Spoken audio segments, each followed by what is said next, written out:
Hello, everyone. Welcome to AMSA's webinar titled Access to Medical Services for Migrant Workers.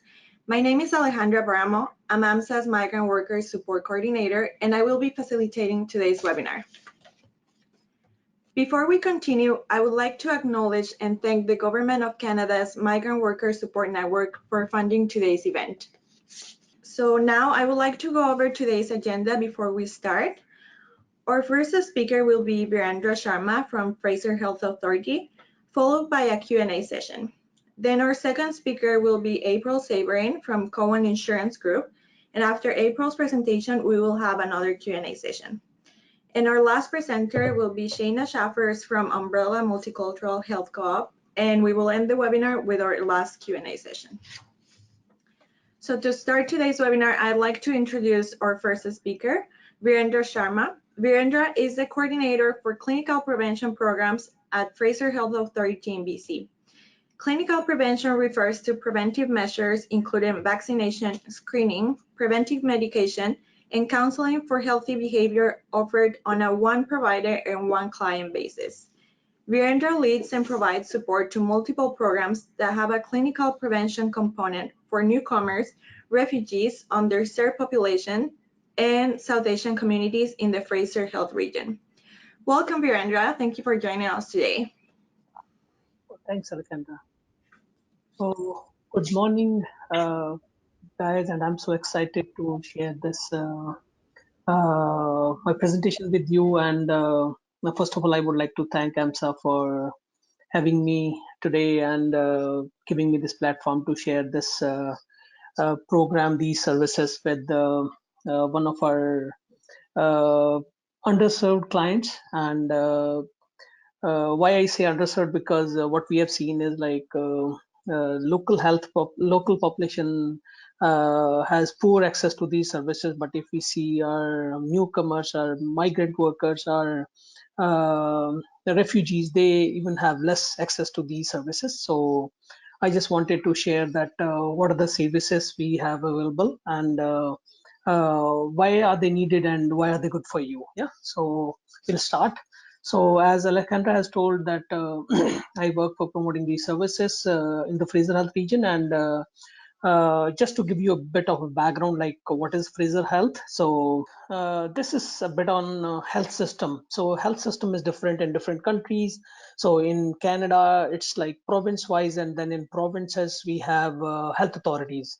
So what like how is it planned here is we have, this is our province, British Columbia, and as you can see, like it has been divided geographically into 5 health authorities areas. So as you can see, like the Fraser Health and Interior Health. So the orange one section is Fraser Health, and then the yellow section is Northern Health. So these are 5 health authorities in this province, which provide health services to the people, those who are living in this in these areas. And health services encompasses health services, public health services, preventive health services, so all those health services. And as you can you will make out here, like Fraser Health is the brown one, like at the bottom of this map. So we work in Fraser Health Authority area, and I promote these services in the Fraser Health community, and we probably majority of our listeners are also located in Fraser Health region.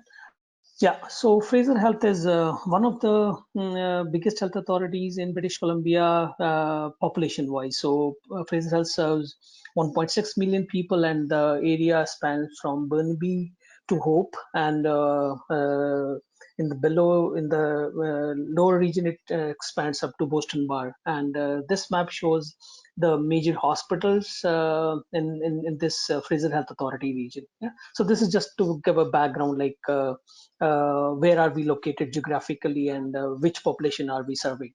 Okay, so as you all know, and just to reiterate that health services, including public health services in BC, are available through health insurance plan. And health insurance plan is operated by government, and this is called medical services plan. So anybody who has been living here or who will live here for more than 6 months. So anybody who is on either even on a worker's visa, which is like above more than 6 months, or a student visa, which is more than 6 months. So they are eligible to get these services. So they are eligible to apply for MSP. So MSP is also known as care card, and this picture shows like how the care card used to look like earlier and now how it has transformed. So most of the care card has this information on PHN. So PHN is the personal health number, which is important part. So now it comes on the BC driving license also. So anybody wants to check their eligibility, whether they can apply for MSP or not, they can go to this URL which I have put it here, and they can access from there. And as Alejandra put start shared in the beginning, so this presentation will be available, and you can use the links, you can use the contact numbers afterwards also. Like you can find some practical information here and you can use it afterwards also. So today I'll be talking about clinical preventive services, and what are these services actually. As the name suggests, these are clinical preventive services. So that means preventive services which are provided in a clinical setting. So clinical setting means once there is a provider and there is a client. And the background to this is, as you can see here, around 1 in 3 British Columbians, they have one or more chronic illnesses, and these chronic illnesses will grow up, and this will go up in future also, as our life expectancy at birth is going up also. So we will have more people, those who are above 65, and as age goes up, so chronic illnesses go up. So this is the data which says like we have a burden of around $22 billion, which is just for BC, which is spent on managing these conditions. And this is the direct cost only. So indirect cost of not going to work or somebody taking care is not included here. So as you see, this is quite a amount, and this is not just the amount; it's the quality of life also suffers. So it has been shown in research. It has been shown. It has been recommended that only if we provide these clinical preventive services which are integrated into the system, if we integrate these services into our system, then only then we can take care of this burden, we can reduce this burden. So next please. So what are clinical preventive services? So these are primary and early secondary preventive measures. So as I mentioned, these are individual specific, and it will depend on your age, on your sex, on your risk factor. So this is very individual, and most of these will fall into one of these categories. Either it's vaccination. So vaccination, routine immunization, which is for children, and adult vaccination also. Then screening means screening for cancers, breast cancers, colorectal cancers, prostate cancers. Then counseling for healthy behavior. So when we say counseling for healthy behavior, so if somebody has issues of tobacco use or alcohol use, so there are services available in BC, counseling services, so that if somebody is interested in getting rid of these situations, so then they can take counseling services also. And then of course the preventive medication is like acetyl salicylic acid or aspirin, or statins for reducing your cholesterol. Yeah, so these are all preventive measures. So all of these preventive measures, they fall into one of these categories. So to give you a background, like a little bit of history, like how did this all started? So in all of North America, annual health checkup were always a plan of the health system. And later on, in around 1976, Canadian Task Force on Preventive Healthcare was set up, and they reviewed the existing data, like were these annual health checkups, were they yielding some benefits on health or in cost factors. And it was found that they were not so efficient. So then Canadian Task Force CTF-PHC, they came with their recommendation in 1979. So it was called periodic health examination. So the suggestion was that annual health checkup will be replaced by periodic health checkup. So periodic health checkup will be based on, again, individuals, like their risk factors, their sex, their age. And so Canada was a pioneer in this one. And then in 1984, US Preventive Services Task Force was set up, and they also suggested preventive services for American people. In BC, this work on LPS, this work on clinical preventive service, it started in 2007. It was by Dr. Trevor Hancock and Sylvia Robinson. So now what was done in BC is, like, these clinical preventive services were assessed, were reviewed based on the data available on clinical effectiveness, on clinical preventable burden, and the cost effectiveness. And those selected services were compiled as lifetime prevention schedule. So in BC, these clinical preventive services, they are called as lifetime prevention schedule. Why lifetime? Because it starts even just with the beginning of life, even at birth, before birth, and it ends up to more than 75 years of age or above that. So this is a lifetime prevention schedule. So we call it lifetime prevention schedule in BC. And these services are reviewed. So these are evidence based. So as we know, like, new evidence keeps on coming up. So these services are reviewed. So first report, like, one of the report, it came in 2007, and then second came in 2018. So the services which we will be talking about, they are based on the report which came in 2018. So these are all evidence based, recommended for British Columbians. So based on the risk factors, based on the conditions which we have seen in the past, like how it affects specifically the people in BC. Yeah, so this is the report which came up in 2018, and this is the lifetime prevention schedule report. And this has recommended around 15 services, 15 clinical preventive services. So these clinical preventive services, which are called lifetime prevention schedule activities in BC, they are recommended and provided free of cost to the BC residents, those who have their eligible MSP, yeah, those who have their eligible care card. And we will talk about those services, like, what are those services and why are they recommended.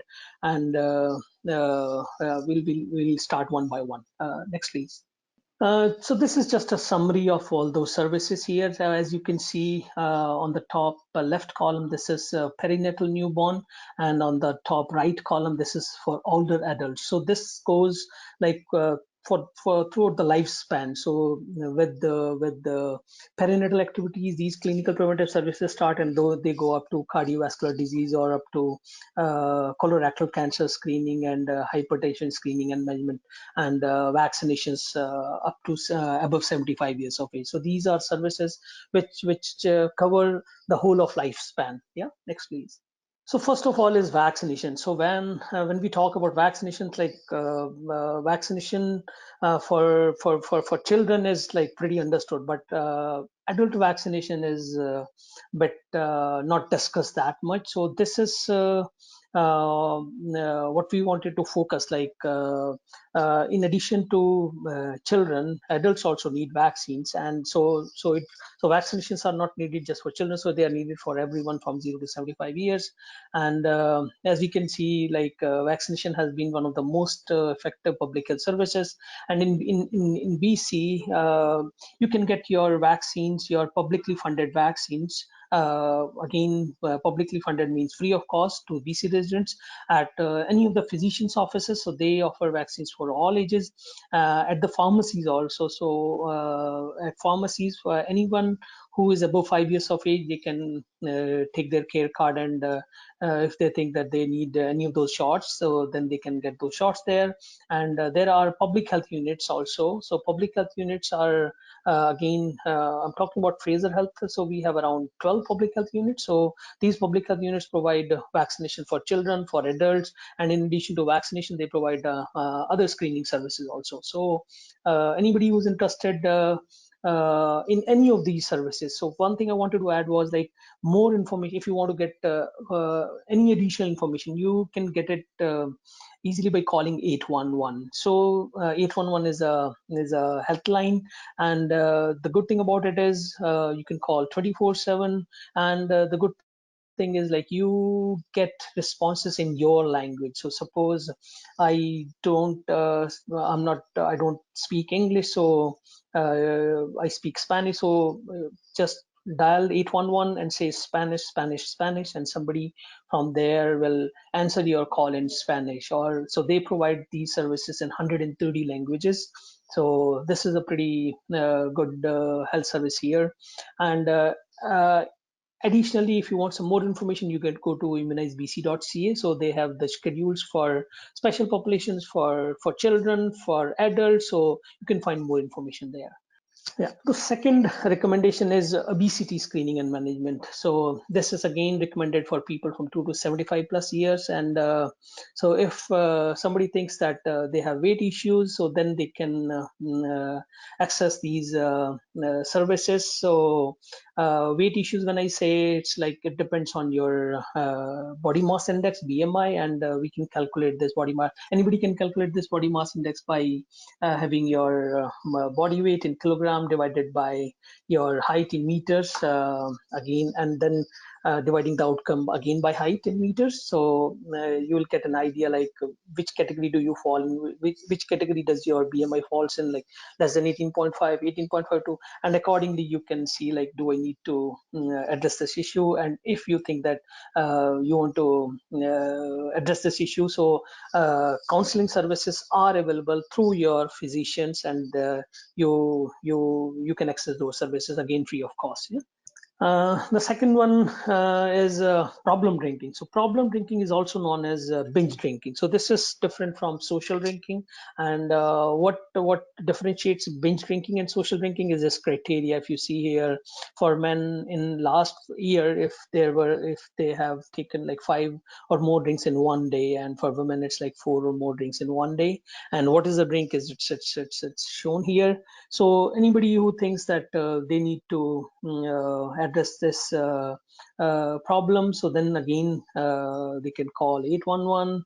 They can visit their healthcare provider, or there is this BC Alcohol and Drug Information Referral Service also. So for this one, you don't need to go to your doctor. Then you can call at this number, and you will be provided with those services, which have been evidence proven that they help you to stop this problem. Yeah. The third one is this smoking cessation advice, and Alejandra told me that we had a webinar in the past. AMSA had a webinar in the past on these smoking cessation services. So this is just to add that these services are available through any of the pharmacies in BC, and it's called nicotine replacement therapy. So under this, it covers 84 days in a row of such treatment, and non-prescription medications. Prescription medications are available free or with some cost, depending on your pharmacare plan. So what you need to do is just go to your local community pharmacy, sign a declaration form, and there is a provision that these medications will be even delivered to you if you cannot go regularly to pick them up. So this is a very effective service, and seems like very as we know that smoking is 50% of smokers will die of smoking related illness. So this has been the data from the past, and definitely this service is very useful to reduce that. Next please. Blood pressure, usually we don't take this seriously, but as you can see here, this is recommended for everyone above 45 years of age. So people, they should get their screening done on blood pressure, and almost 20% of the Canadians suffer with hypertension. So as you can see the figures here, so we have like normal blood pressure and then high normal blood pressure. So if you have a normal blood pressure, so it's recommended that you should check your blood pressure at routine medical visits, and if it's on higher side, so then it's recommended that it should be checked at least yearly, or as recommended by your doctor. So next please. This is on cervical cancer screening. So again, these services are provided here through BC Cancer Agencies, also through Fraser Health hospitals also. And as you can see, cervical cancer is again number third cancer in women in BC. So it's recommended that women from 25 to 69 years of age, they should start getting their pap smear done, and it should be repeated every 3 years. And again, if you want to get some more information, in addition to 811 screening, BC has very good resources. They have very good videos also on the procedure, which shows like what is the procedure, because most people are like uh, scared of the procedure. So it shows those videos are available in multiple languages, so you can see like how the procedure looks like, how much time does it take, and are there any concerns around that. So this might help you in deciding for this screening service.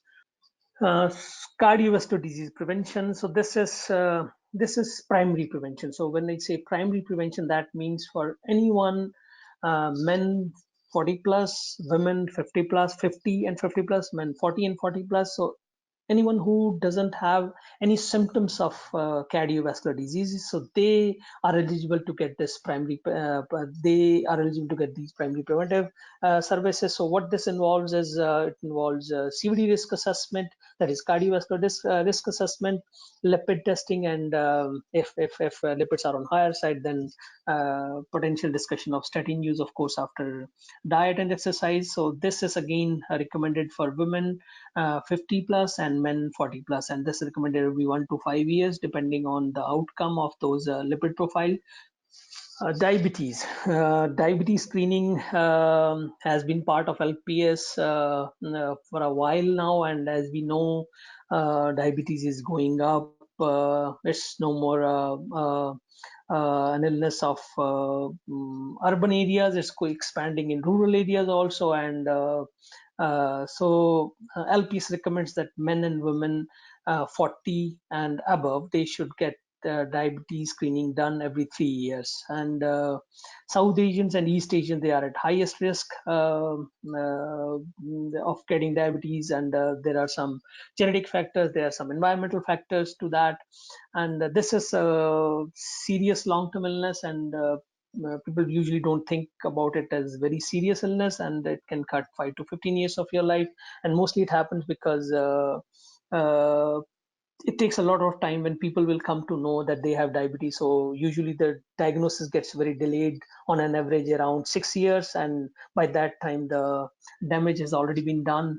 So it's recommended that all men and women 40 plus, they should get their diabetes screening done. So this has very simple tests now available. Like one of the tests available for confirming is called A1C. So A1C is a blood test for which you don't need to fast, and you can get it done like any time of the day, and pretty quick, and nice to know, like good to know that okay, this is available and I don't have to prepare for this test, and then the treatment can be started accordingly. And if you want to know before going to a doctor, do I need even to go to a doctor, so we have the scan risk tool. This is Canadian risk tool for diabetes. So this is available at this website, which is called pharmacist.ca. So this tool, this is a questionnaire, and it's available on this website, and it's available around in 20 languages, different languages: Spanish, Chinese, Korean. and you can fill simple questions, and then you can find out like what's your risk of getting diabetes in the coming 10 years. So based on your score, you can decide like, do I need to go to my doctor, to my healthcare provider to get this screening done. Colorectal cancer screening. So this is one of the most commonly diagnosed forms. So this affects 1 in 6 people in BC. Breast cancer affects 1 in 9 and people in BC, and colorectal cancer affects 1 in 6 people in BC. And age is the biggest risk factor. So as age goes up, the risk goes up, and 94% of the new cases, they're in people those who are above 50 and older. So it's recommended that people, those who fall between 50 and 74 years of age, they should get their um test done. This is called FIT test. So FIT is immunochemical test. So it's recommended that they should get it done every 2 years. And again, screeningbc.ca is a very good website with a lot of resources on decision making, on the procedures. So you can visit this website and you can get pretty good information from there. Mammograms. So mammograms now are recommended in BC from 50 to 74 years of age. So this is for the population, those who didn't have any family history of breast cancer. So if someone has a family history of breast cancer, then it's recommended that they should start getting their mammograms done from 40 years of age. And this is the most common cancer in BC women.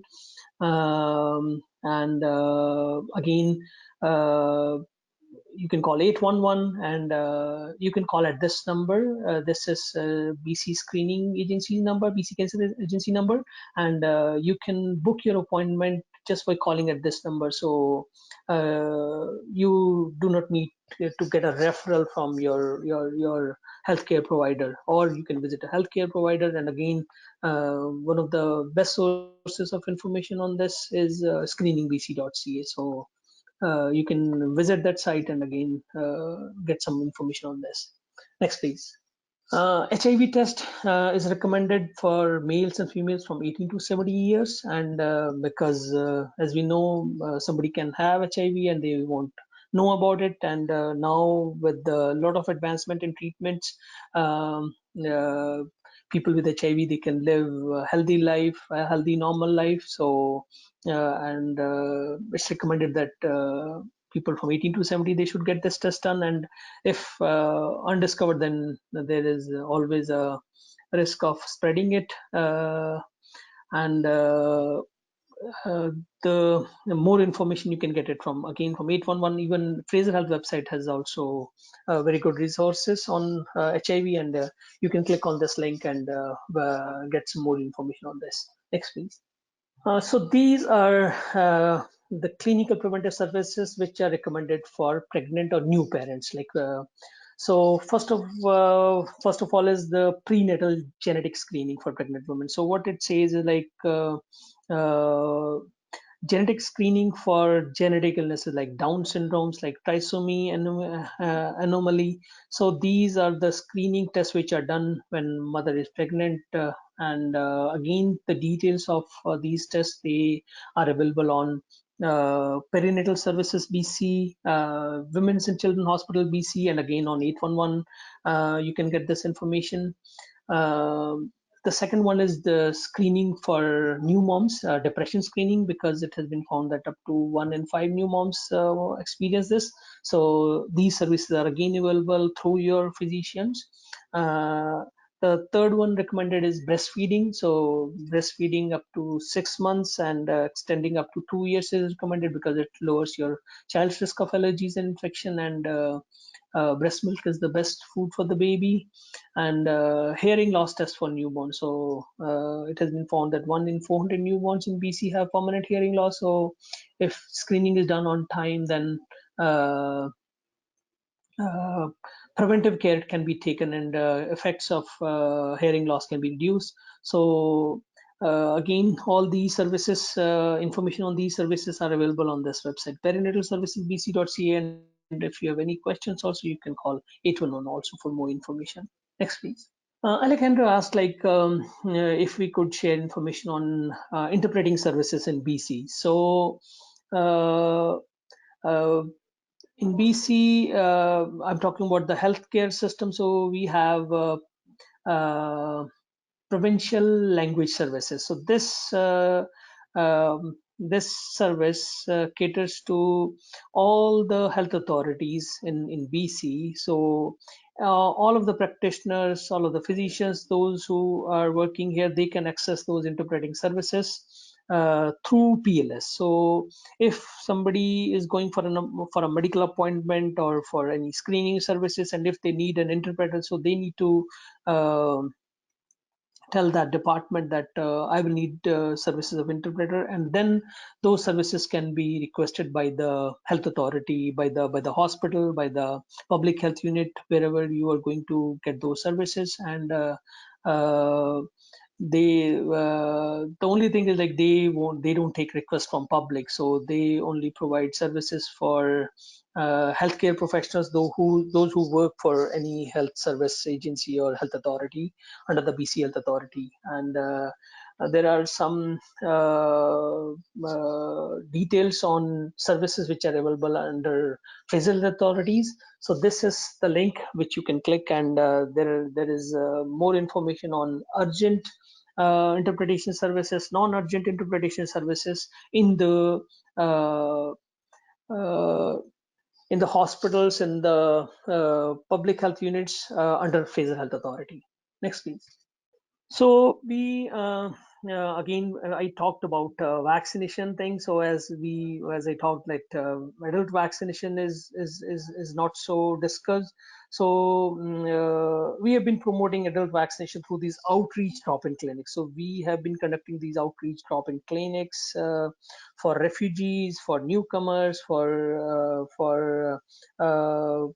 underserved communities, and we started these clinics in 2016, and this slide shows like as of today we have done around 65 clinics, and in those clinics we have vaccinated like around 1127 participants with 1751 vaccines. Yeah, so this is one of those services where we are trying to reach underserved communities with a proven preventive service, which we know that has been proven in the past. So this is one initiative which we have started, and the second one is we are starting now screening programs, breast cancer screening, in collaboration with the BC cancer agencies with their mobile mammography clinics. So we are starting this mobile screening clinic with the Options Community Services, which caters to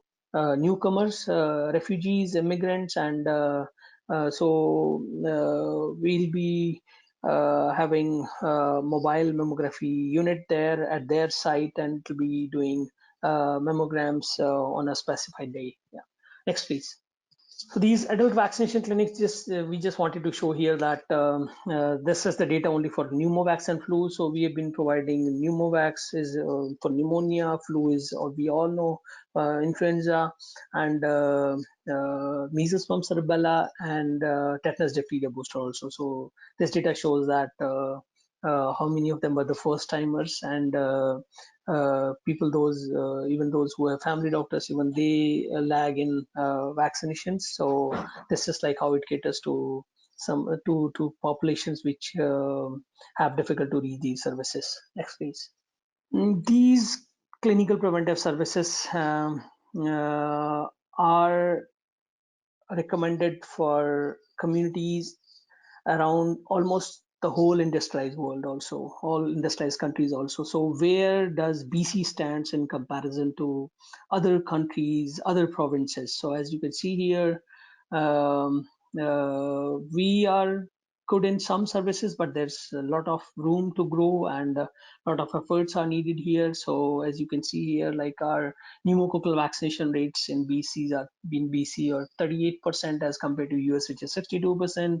Our smoking cessation advice 34 as compared to US is 48. cholesterol screening treatment rates are 35% as compared to US 70%. So as you can see here, we have a lot of work which needs to be done, and we are working on it. And uh, uh, this is something which health authorities cannot do alone. So everybody has to participate, especially physicians, especially non-profit agencies. So if they think that they have some community, those who lag in getting these services, these preventive services, so they can contact us, and we are always happy to help. And that was next, please. So that was all from my side. So if you have any questions for me, you can email those to me at this prevention@fraser.ca, and I'm ready for questions. Thank you. Thank you, Virendra, for your presentation. Please submit your questions for Virendra using the GoToWebinar question box, tweet using the hashtag AMSA events, or email your questions to events@amsa.org.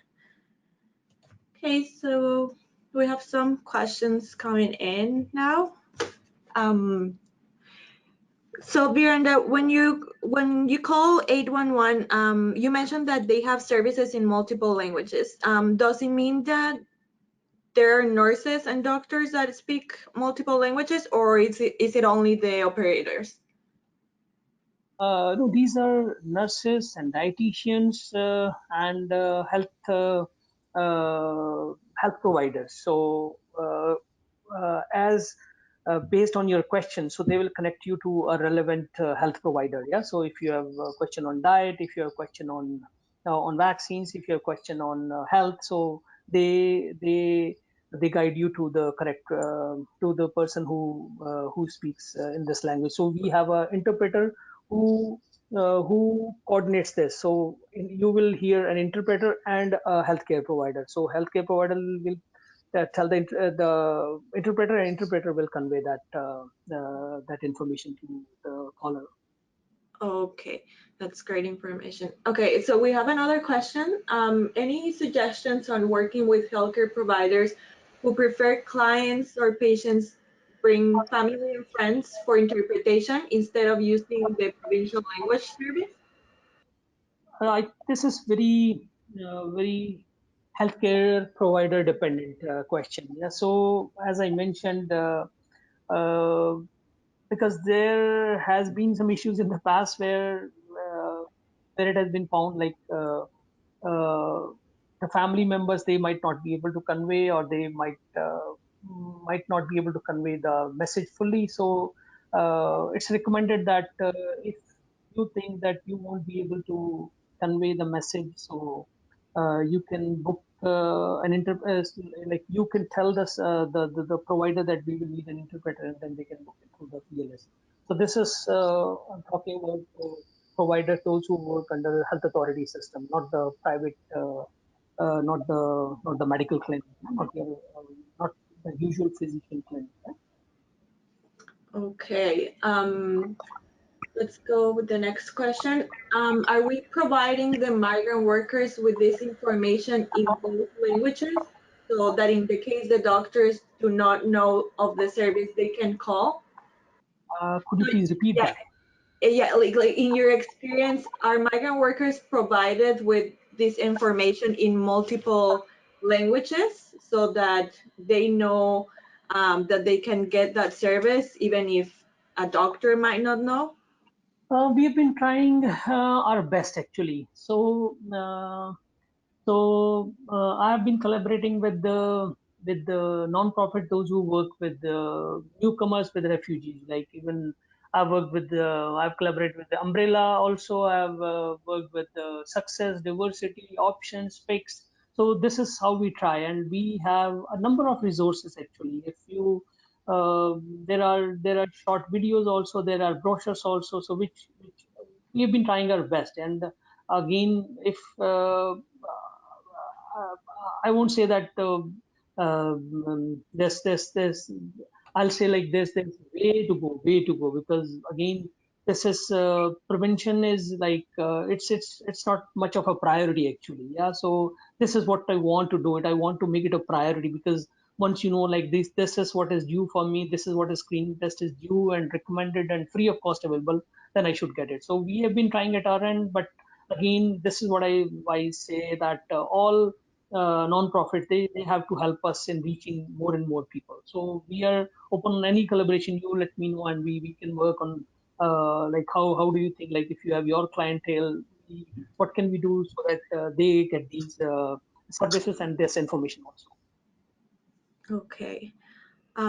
So we're running against the clock a little bit. I'm gonna get two more questions, and after that, we're gonna end the Q&A session. So the next question is, what is the patient's legal rights in regard to using interpretation services? So what should they do if the hospital is not using or willing to call an interpreter? Actually, they're if they tell well in advance, I don't see any reason that. And suppose if they don't get the service, then we have a department of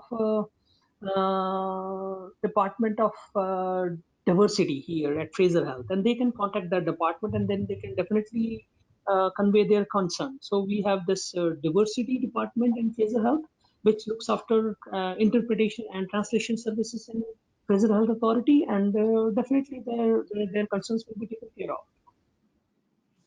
Okay. There's actually a couple of questions regarding the eligibility for preventive vaccinations for migrant workers. So one of them is for seasonal agricultural workers who are here usually for less than 8 months. So they actually don't have MSP.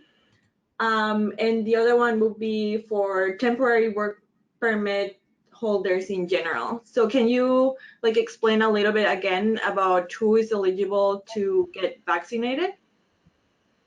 Yeah. So again, as we our fourth slide is like MSP. Yeah. So these are public health services, and public health services are publicly funded, and they are free for BC residents or anyone who will live here for more than 6 months. Yeah, so that's why I mentioned like students, those who have a visa, those who any workers, those who have a visa for more than 6 months, then they are eligible to get their MSP card, and they have to apply for that MSP. So below that, if somebody is on IFHP also, even people with IFHP also, they can also avail these services, but you need to have either of those, either IFHP or MSP to avail these services.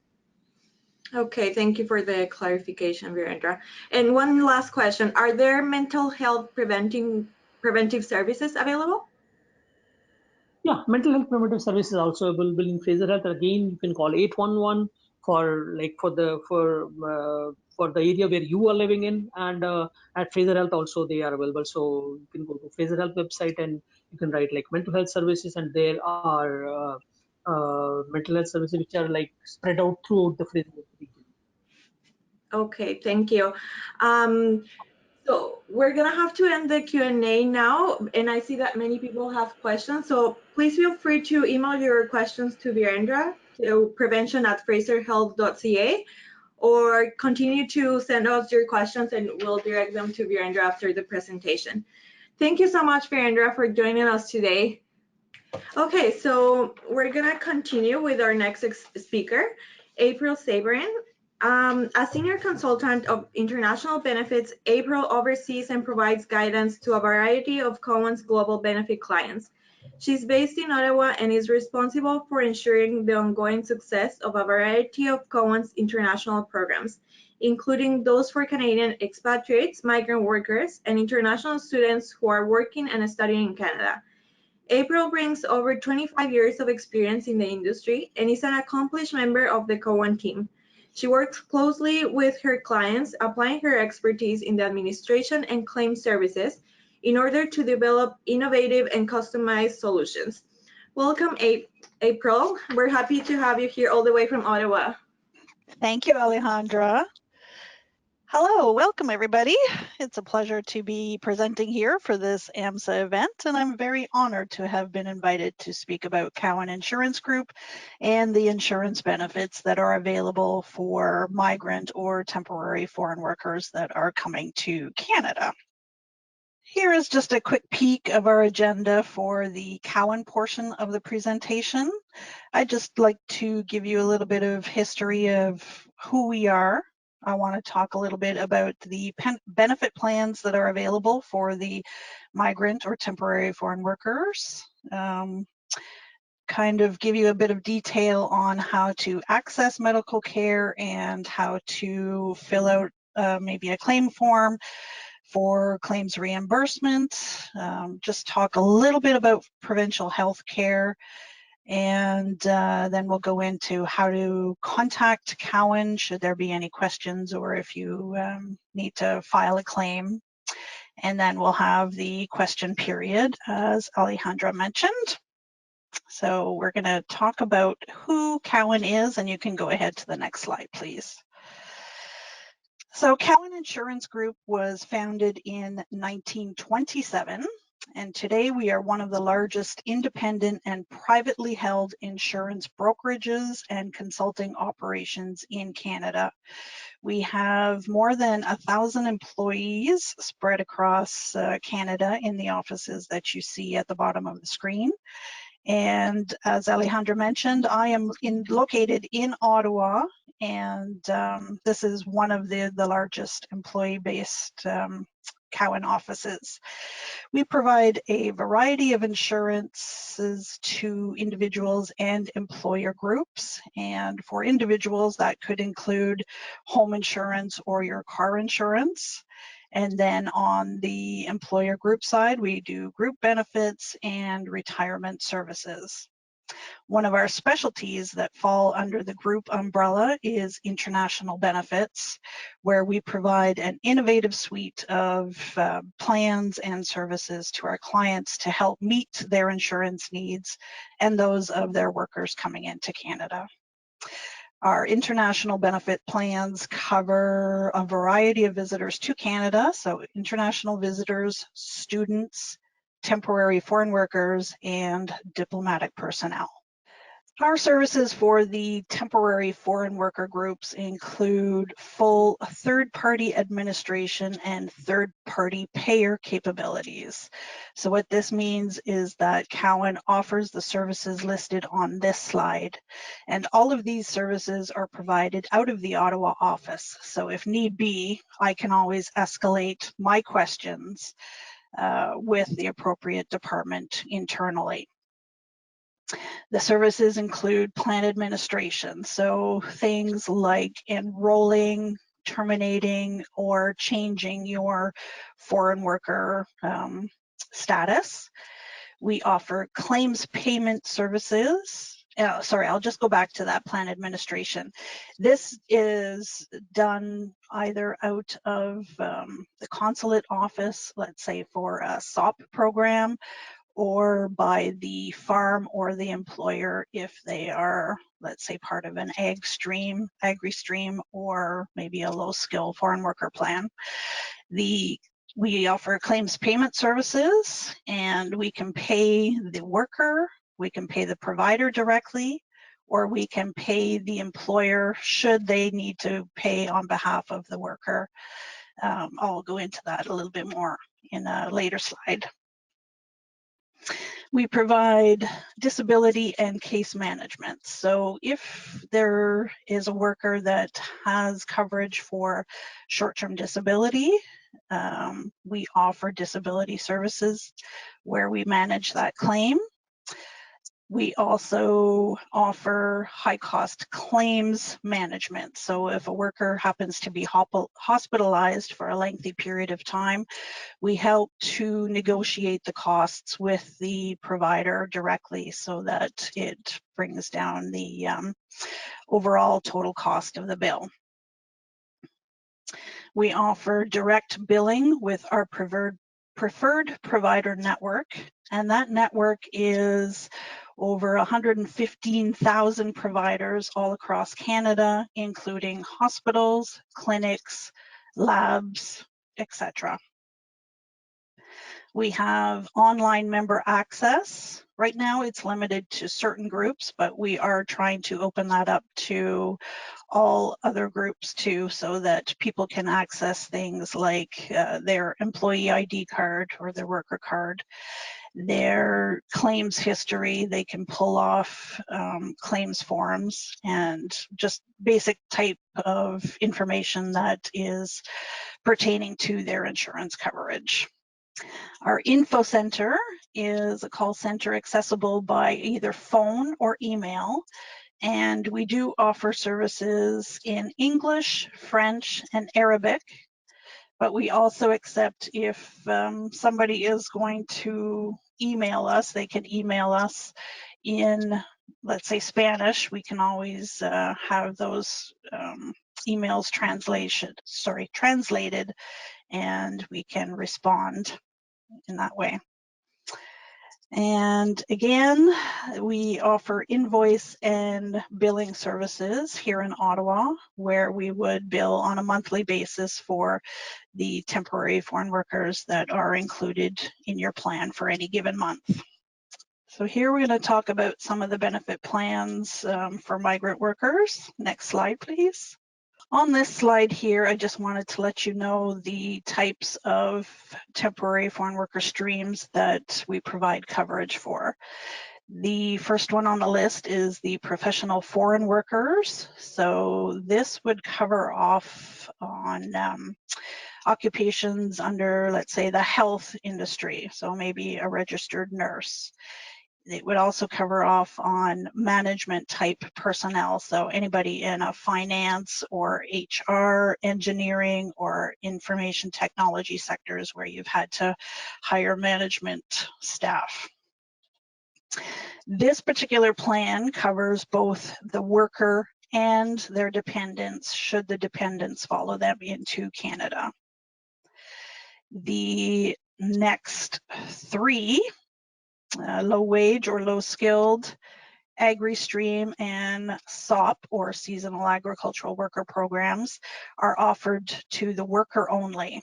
And the low wage program covers off on general laborers or perhaps manufacturing type occupations. The Agri-Stream is for food, flowers, dairy farmers, where they don't necessarily fall under the SOP program per se, but they are in Canada for, let's say, 2+ years. So this is more of a long-term type temporary foreign worker coverage. And again, it's for those workers coming in that are not falling under the SOP program. And then we do have the Seasonal Agricultural Worker Program that covers Mexican and Caribbean states. And these workers are here anywhere between January 1st and December 15th and do qualify for this program. So there are different plans available based on which stream the worker comes into Canada under.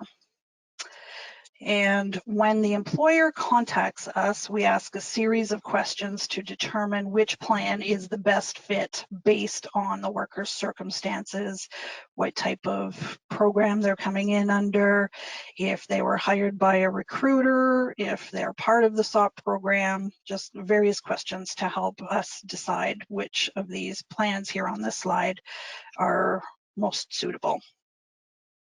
I did want to mention too that one of the unique things to Cowan is that our plans do not have pre-existing condition limitations. So if somebody is coming in from another country and they happen to know that they have, I don't know, diabetes, they have no worries of being covered for anything here in Canada, because we will not exclude those under our policies.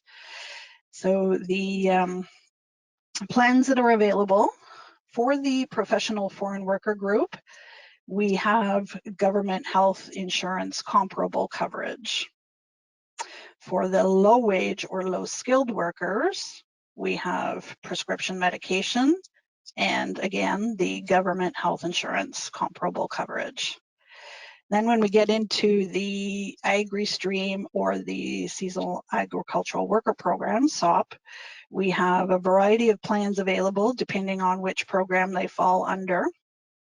And those plans include life insurance, accidental death and dismemberment, or we also call that AD&D. It covers short-term disability should the worker become injured or ill and it's not a work-related accident. Then we will cover loss of earnings for a period of time. These plans offer prescription medication. Again, government health insurance comparable coverage if they're not already covered through a provincial plan. It offers supplemental health insurance, so they can go visit paramedical practitioners, such as maybe a chiropractor or a physiotherapist if they need treatment for, let's say, back pain, if part of their job duties include you know, bending and stooping for long periods of time. Maybe they need to have some chiropractic care. These plans also include medical benefits in the home country if they happen to become injured or ill while they're in Canada.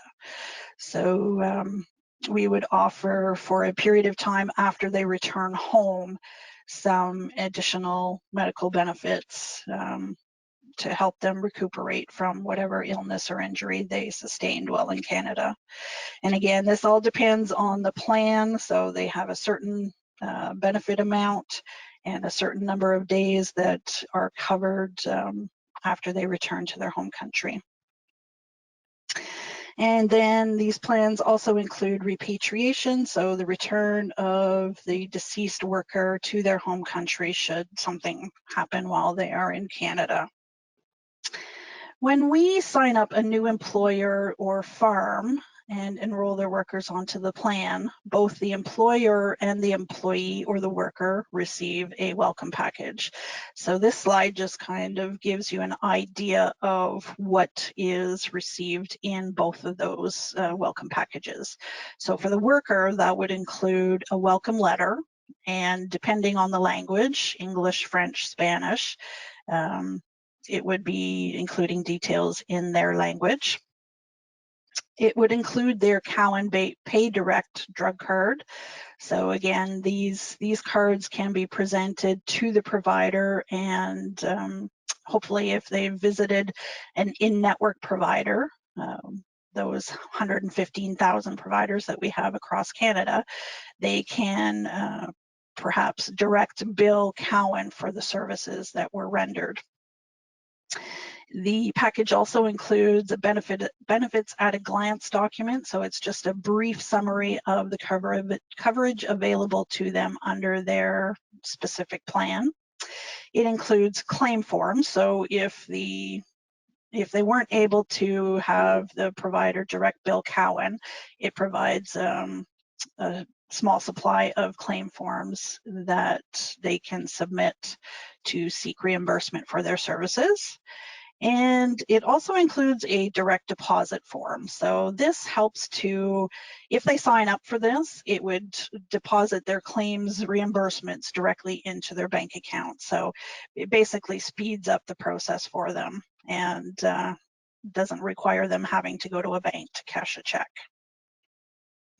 In the employer's package, they will get a welcome letter with the plan details, so more or less some administrative type tips and comments telling them how to contact us if they're needing to change any worker details, if they happen to be, you know, the employer. And it also includes any additional or a supply of any additional enrollment forms that they might need, or we also use spreadsheets for certain plans. So the spreadsheet is uploaded into our system.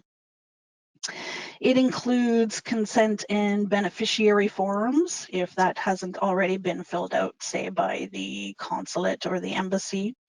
And what this does is list the beneficiaries for if there is an accident and the worker happens to pass away while in Canada, then we have their consent and their beneficiary information.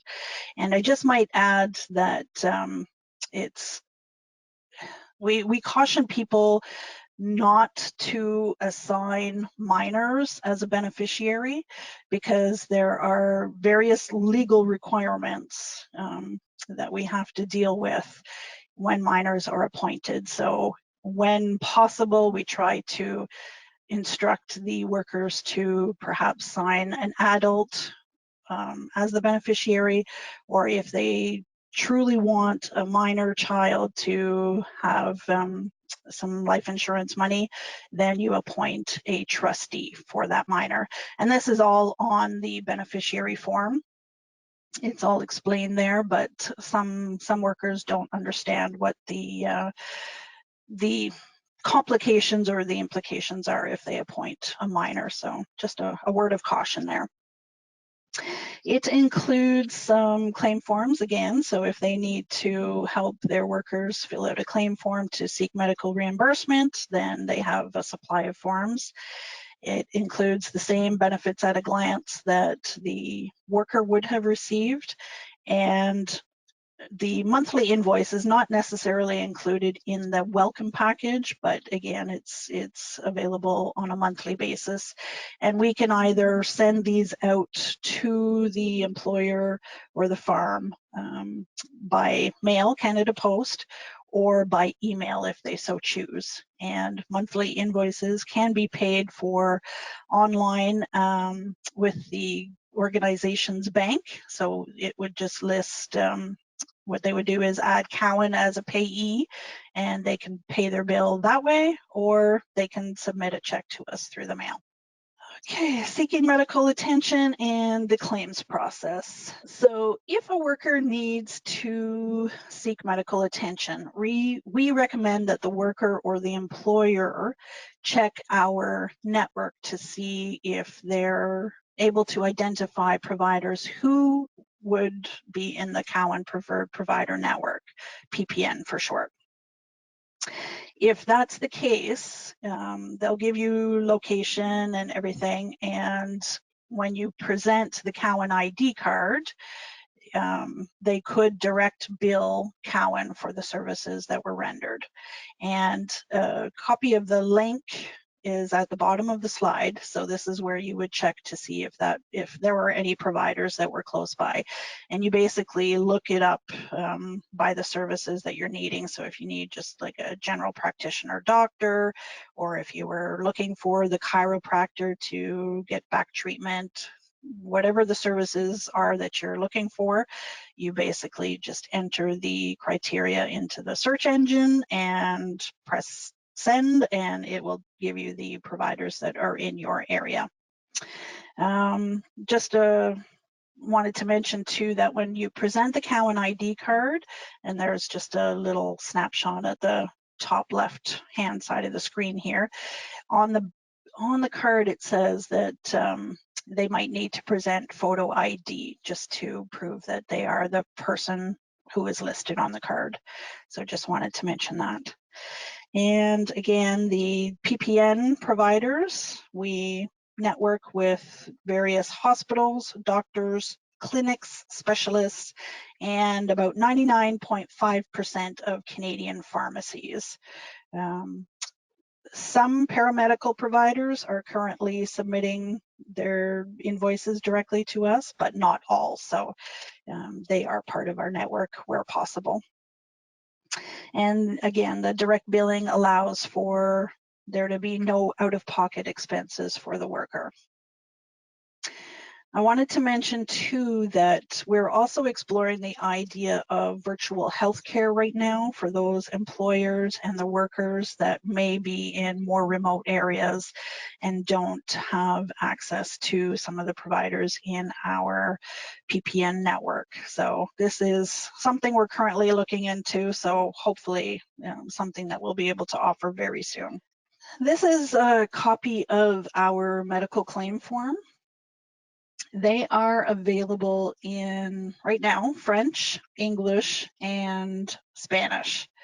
So where possible, if the welcome kits were sent out and the group happened to be Spanish speaking, we would include Spanish versions, or I think they're bilingual actually, so it might be English and Spanish together. Or in the case of Quebec-based farms or employers, they would be sent out in French and Spanish.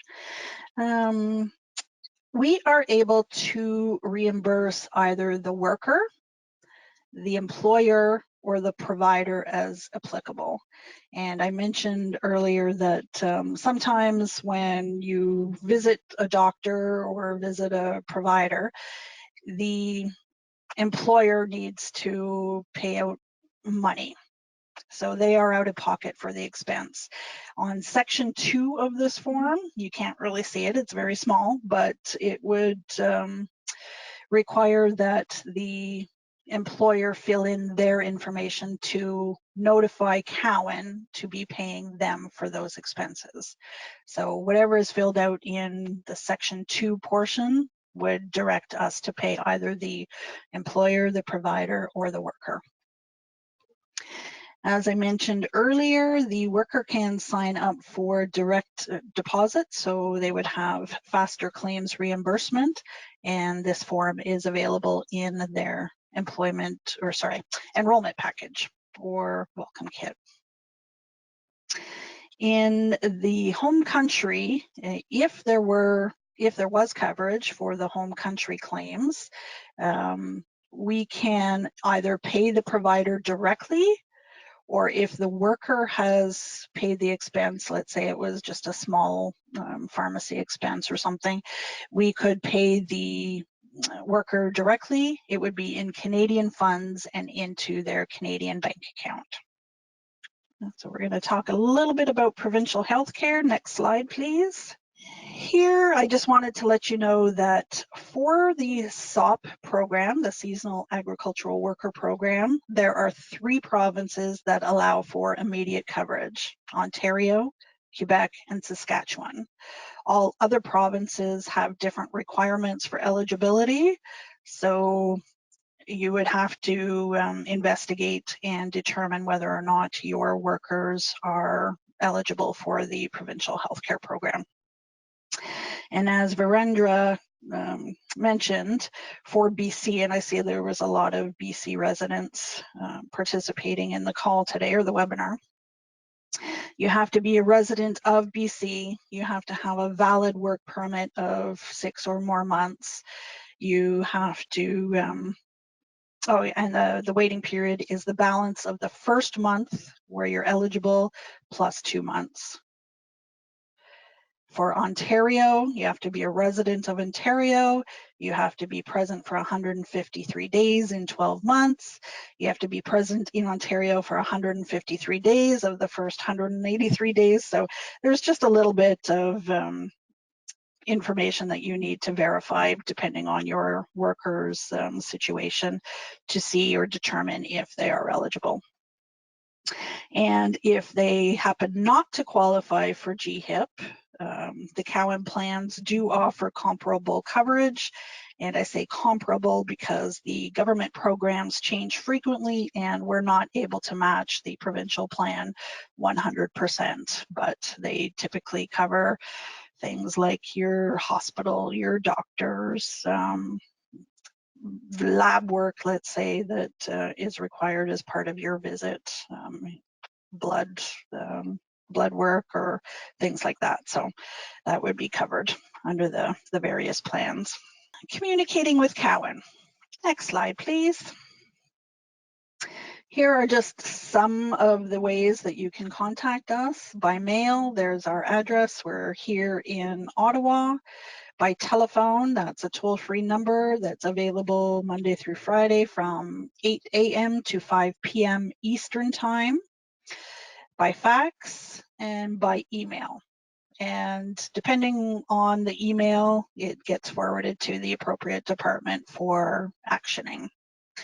I did not include my email here, but I am happy to share that with anybody who wishes to contact me directly. You can contact Alejandra for that. Next slide, please. And next slide. I think we're ready for questions if anybody has questions. Okay, thank you, April, for your presentation. It was very insightful. Please submit your questions for April using the GoToWebinar question box, using the hashtag AMSA events, or email your questions to events@amsa.org. So we have a couple questions here. Are migrant workers able to access clinical preventive services such as vaccinations using Cowan insurance? Actually, vaccinations are one of our exclusions under the plan. Okay. So what would happen if the worker does not have a Canadian bank account and they make a claim from their home country? They have to open a Canadian bank account when they are here. Okay, so there's no other option for reimbursement? No. Okay. So seasonal agricultural workers pay usually for their health insurance through paycheck deductions. Is this a common form of payment for other migrant workers too?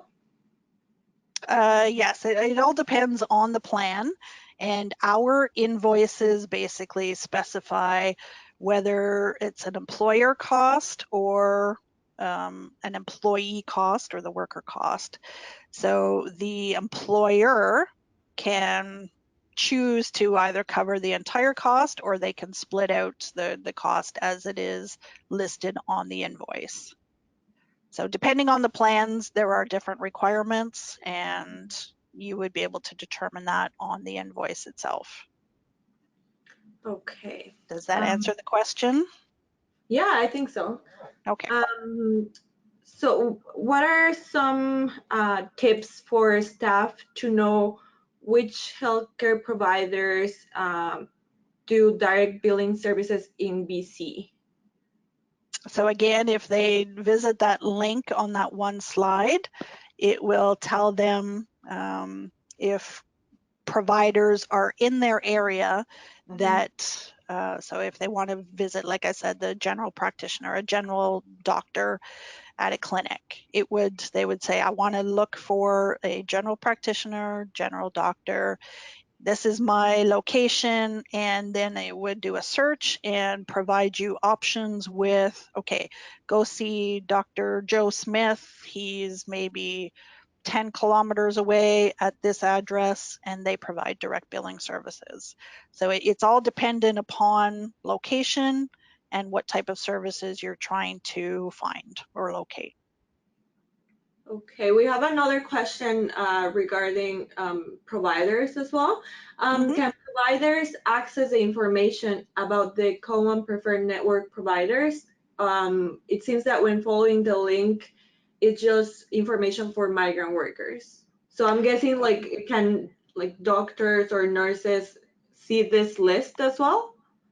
The doctors and nurses can see that list, and they can also check for eligibility. So if a worker happens to go to a doctor, they can check the eligibility of the worker, assuming that they have the name, and I think it's a date of birth requirement, and maybe their ID number. Okay. Another question is, can Cowan provide coverage for workers from Guatemala? Yes. Yes, they're covered too. Yes. Okay, I think those are all of the questions. Thank you so much, April, for joining us and taking the time to explain more about Cowan Insurance. My pleasure. Thanks. Okay, so now I'd like to introduce our last speaker. Shaina Schafers is the program coordinator for the Umbrella Mobile Clinic, a program housed by Umbrella Co-op that provides Spanish language medical services to migrant farm workers in the Fraser Valley. She has a Bachelor of Arts from the University of Alberta in Sociology and is a Master of Public Health candidate in the Global Health stream at SFU, with a primary focus on migrant health and health equity. She's also the Assistant Project Coordinator at the Center of Gender and Sexual Health Equity on the IRS Research Project. She's originally from Edmonton, has lived in Colombia, and has now resided in Vancouver for almost 2 years. And she's actually here with us today at AMSA. So welcome, Shaina. So happy you can join us. Thank you so much for having me and for organizing this webinar. I'm really happy to be here to share with you a little bit about the Umbrella Mobile Clinic. So yeah, we can get started. So as Alejandra mentioned, the Umbrella Mobile Clinic is housed out of the Umbrella Multicultural Health Cooperative. So it's a health clinic in New West, and we serve newcomer, refugee, and immigrant populations. Next slide. So we are a community health center, which means to us that our members work together to develop accessible, affordable, appropriate, safe, and secure health services. And we guide newcomers to access healthcare and work within healthcare to change the system to meet the unique needs and diverse experiences of newcomers. So one important thing, next slide. One important thing to highlight about Umbrella Co-op is that we have a cooperative structure. So that means we're guided by community governance. So members comprise at least 80% of our board of directors, and anyone who self-identifies as having a language or cultural barrier in accessing healthcare is eligible for a $1 lifetime membership. So we believe that individuals and families should be empowered to make their own decisions about their healthcare.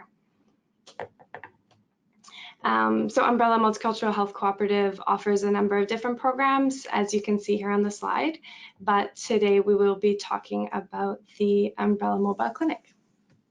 And the Umbrella Mobile Clinic seeks to improve the health and well-being of migrant farm workers in the Fraser Valley. So you can see a few photos here of the setup. It takes a whole team to set this up, but we can normally get it all together in about half an hour. So we use tents on the left there, and then we also have our trailer, which gets converted into a medical clinic as well.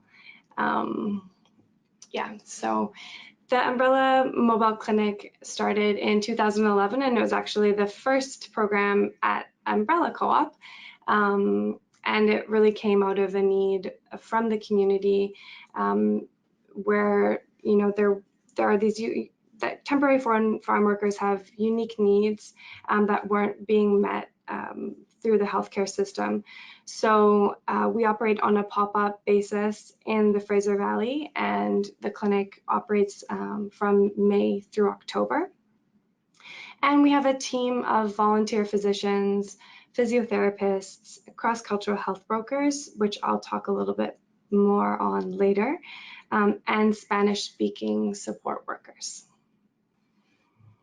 So the founders of the mobile clinic identified needs in the community of migrant farm workers around language barriers and lack of culturally appropriate care in health services.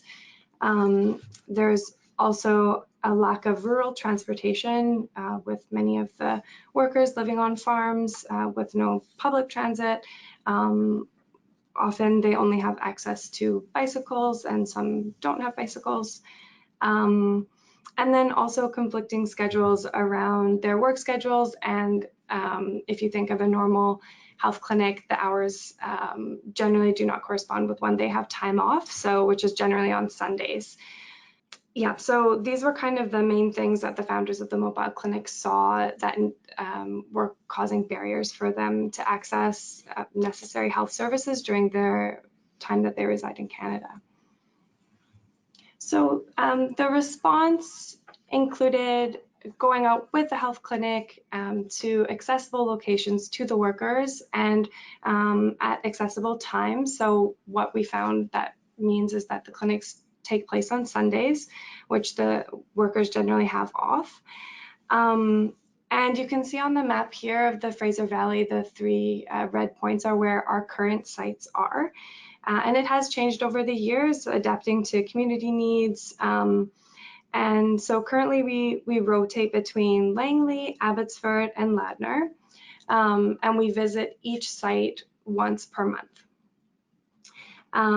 And we have community partners in each site that really we rely on for the mobile clinic to work. In Langley, we have the clinic at the church, so it's inside of a church. We don't set up the trailer at this location, and they have a monthly Spanish Mass, so the workers are already there. It works really well. We have a lot of space, and we just set up the clinic right there in the church, and they know where to find us, and we've been there for 8 years now, and that's at St. Joseph's Parish.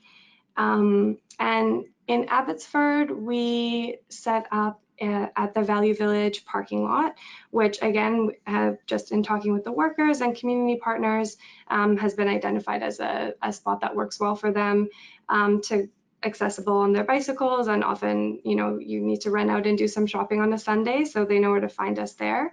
And our partners in Abbotsford definitely very supportive in spreading the word about when and where clinics are happening, organizing health fairs. So Archway Community Services, formerly Abbotsford Community Services, and we also partner with another church there, but both are, you know, we really rely on them a lot. And in Ladner, we also collaborate with a priest there, and this clinic happens in a soccer field because I think it was just a couple years ago, the priest who organized the started organizing soccer games for the workers, and we figured that that would be a good time and location, a good opportunity to partner the clinics there. So that's kind of how that came about, and you can see that, yeah, we have 3 locations there. They all take place in different settings, and that's kind of, you know, the reason of the mobile clinic happening on a pop-up basis, where we have the flexibility to adapt to different settings. You know, there are a couple limitations, and that we're only there once per month, but it's a start, and yeah, so that's where we're at right now. And in terms of addressing the language and cultural barriers, we at Umbrella Co-op and in the Umbrella Mobile Clinic use the cross-cultural health broker model. So cross-cultural health brokers are bilingual, bicultural health workers who bridge language and cultural barriers and support the relationship between patients and family doctors or physiotherapists, in our case at the clinic. And yeah, so I wish that on this slide there was a picture of our lovely cross-cultural health brokers. They really are the heart of our organization and make all the difference for the populations that we serve. We hear from our patients that they feel listened to, understood, and comfortable having that support from someone who truly understands them. All of our CCHBs are physicians from Mexico, and yeah, so that's how we go about addressing the language and cultural barriers to health services. And anyone at Umbrella would be happy to share with you more about this model if you are interested. And then one other thing in terms of our clinic, that all of the support workers also speak Spanish. So, you know, if you think of going into a other health clinic where the medical office assistant doesn't speak Spanish and you might have questions that you need to ask or help with navigating the system, we can do that because of the Spanish language services. So a few of the key services offered by Umbrella Mobile Clinic are the clinical appointments, of course, with physicians, nurse practitioners, and physiotherapists, health promotion activities, patient follow-up, and then administrative and logistical support. And I'll just quickly go through each one of these. So in terms of clinical appointments, you can go to the next slide. I just thought I would share some of the trends in health issues, health challenges from the literature, which I would say generally correspond with what we see. So environmental exposures might be from heat, especially those working in greenhouses for extended periods of time in the summer months, musculoskeletal, so injuries and fatigue due to strenuous and repetitive labor.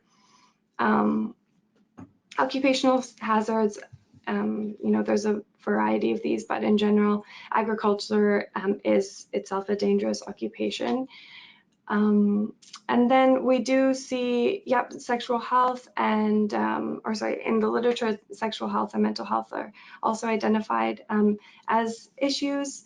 And what we don't have here, which I thought I would mention, is also just a lot of general primary care issues and health issues related to chronic disease. So diabetes, heart disease, hypertension are all, serious conditions. And as Virendra mentioned, this is a population that needs better access to clinical preventive services.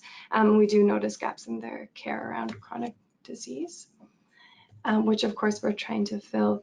And then I just wanted to highlight 2 other areas around mental health and social isolation that our team has really been noticing over the past few years, and feel that we haven't fully developed our capacity for addressing these issues, but I thought I would mention it here with an audience of people listening and interested in improving the health of migrant workers. So we're really looking for Spanish mental health services that are free of cost or covered under insurance plans. Because a lot of workers do express the need for that, and this is closely tied to the social isolation that they feel. So being away from their families, and also, kind of being isolated on the farms and not truly integrating into Canadian society when many of them are here for years after year after year, working but never really fully integrating. Yeah, so I'll move on to health promotion activities, where our team is very excited about. We have just developed this program this year, so it's a new addition to our programming. And we've had one of the cross-cultural health brokers has developed this in doing a needs assessment with the workers. So, she spent a few clinics just sitting down and talking to them about what it is that they want to learn more about, what are some of the health issues that they're facing. And so she's designed the program with 3 main areas. So healthy eating, and I have a generic picture here on the slide of a salad, but we actually do have some other photos of the workers making a salad together, so it's very interactive. Yeah, so going through nutritional recipes and meal prep, and then prevention of chronic disease, and she has a bunch of different activities around stretching, strengthening exercises, and other health information. And then the last kind of category is stress management, and a few examples here are meditation and aromatherapy techniques that she is showing. So this has been going really well so far, especially because workers are often coming and our patients are, they have to wait for the appointment, or they come in groups of people. So it's a great opportunity to be also, launching our health promotion program at the clinics. So the next service is patient follow-up. Yeah, so this takes up a pretty big chunk of our time. So what we do with patient follow-up is scheduling referral appointments, so connecting the patients with any appointments that they might need after seeing the physician at our clinic or nurse practitioner. And we're responsible for communicating with the patients and coordinating accompaniment with our community partners. So that is, again, where our community partners are a vital part of our organization and our clinic working. And one of those community partners supporting us this year has been Watari. So yeah, it's really important that the migrant farm workers have appropriate accompaniment. Because there's issues around not being accompanied by a boss or a supervisor or even a coworker who might speak English, because we really try to protect the confidentiality of our patients. So we try and organize it for someone to be there who they trust, and And then it's also important to have someone there to accompany them in terms of dealing with any issues that might come up around health insurance or, you know, just communicating at the health clinic, particularly if the workers don't have MSP.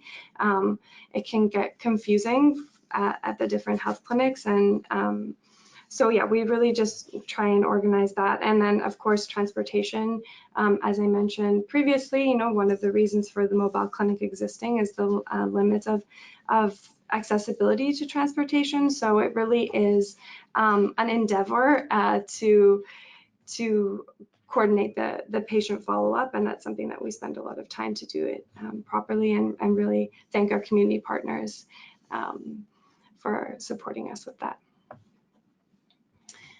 And then the last service that I'll talk about is the administrative and logistical support.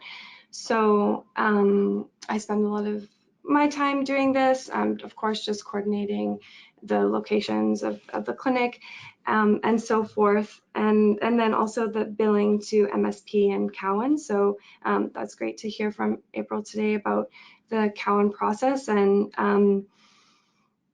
on the next slide, I'll talk a little bit more about that. Yeah, we can go there. So we primarily, since we provide Spanish-speaking or Spanish services, we serve Guatemalan and Mexican farm workers. So most Guatemalan workers come through the Temporary Foreign Workers Program, and they have MSP. So that becomes active once the individual has been in the country for 3 months, and during that time, the employer is required to provide private insurance during that 3-month wait period. I will mention that we've never had a Guatemalan worker come to our clinic with private insurance, so there may be gaps there. As far as I know, we've never had a Guatemalan worker with private insurance anyway. And then, I mean, it's MSP, there is limited coverage. I think as most of us are well aware that, you know, physio, chiropractor, dental services, pharmaceutical services, there's still gaps here. And some of these services, you know, remain unattainable and inaccessible for our patients. And then for Cowan, yeah, so this is for Mexican workers who come through the Seasonal and Agricultural Workers Program.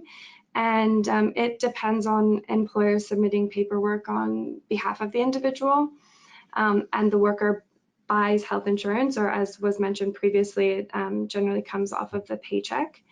And one of the positive things here is that there is a wider range of services. So as April mentioned, physiotherapy, chiropractor, and then some emergency dental, although yeah, we still see gaps in this area for sure around dental care.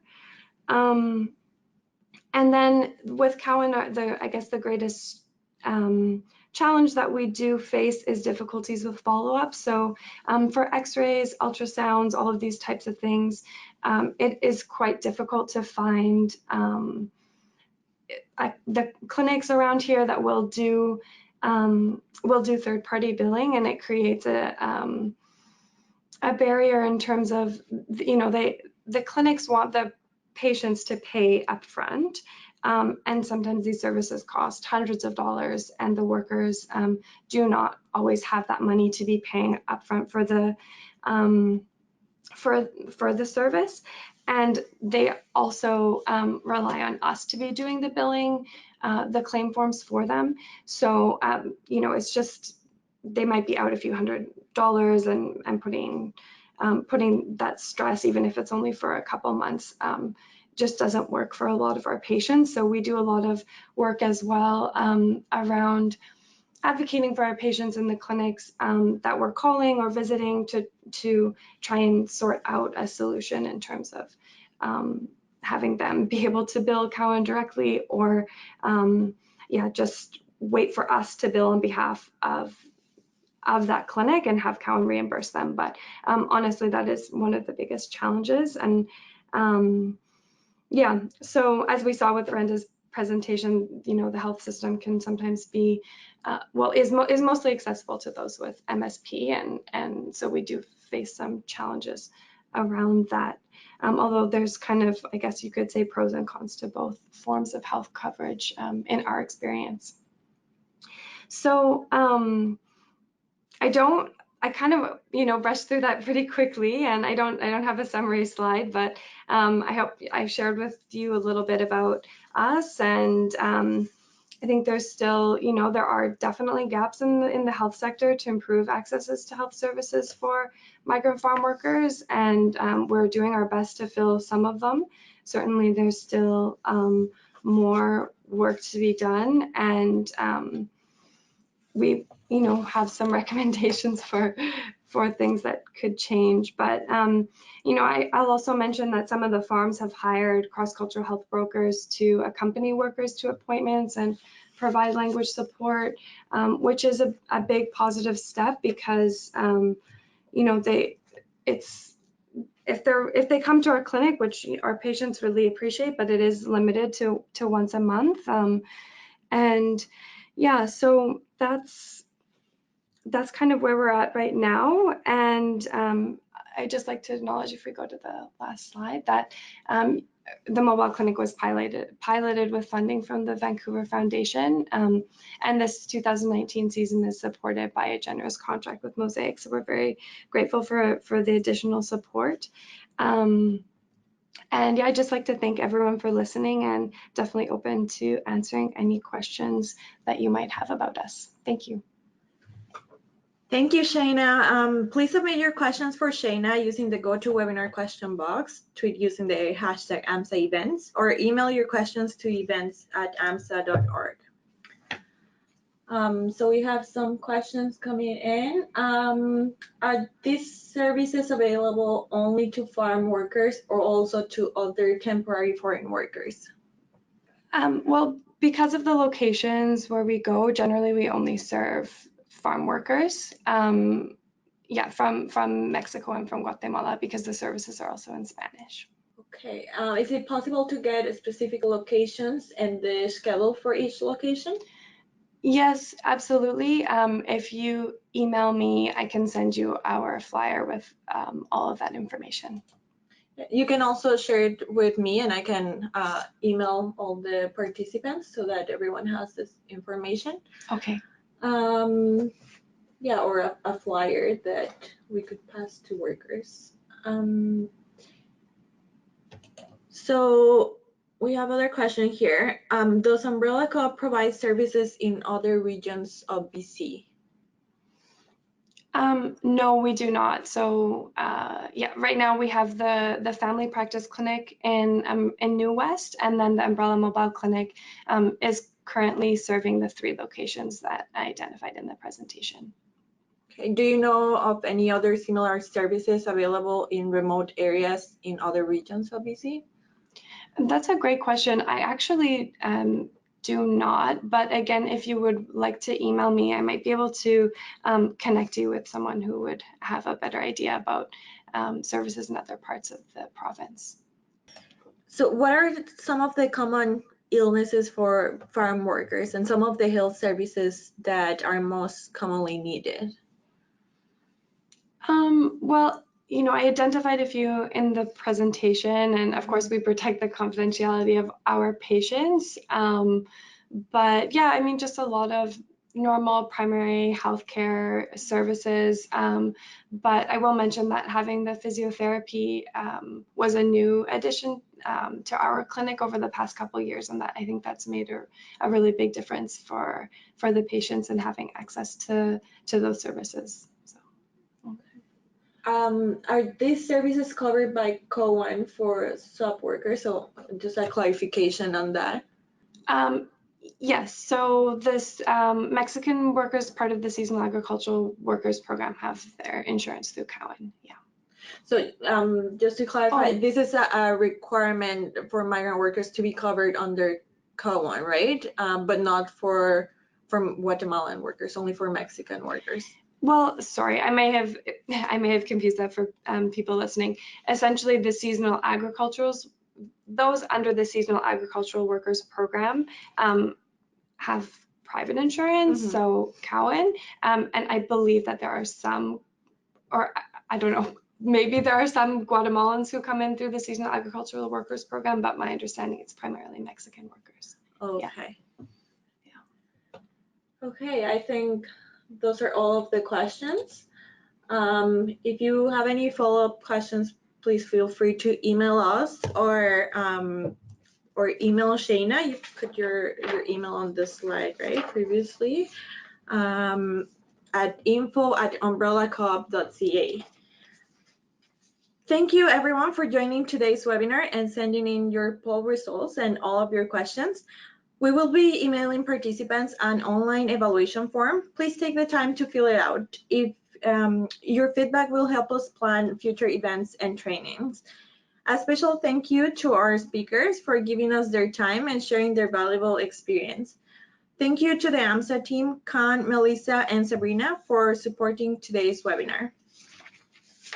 And again, we would like to thank the Government of Canada's Migrant Workers Support Network for funding this event today. Thank you and have a great day, everyone.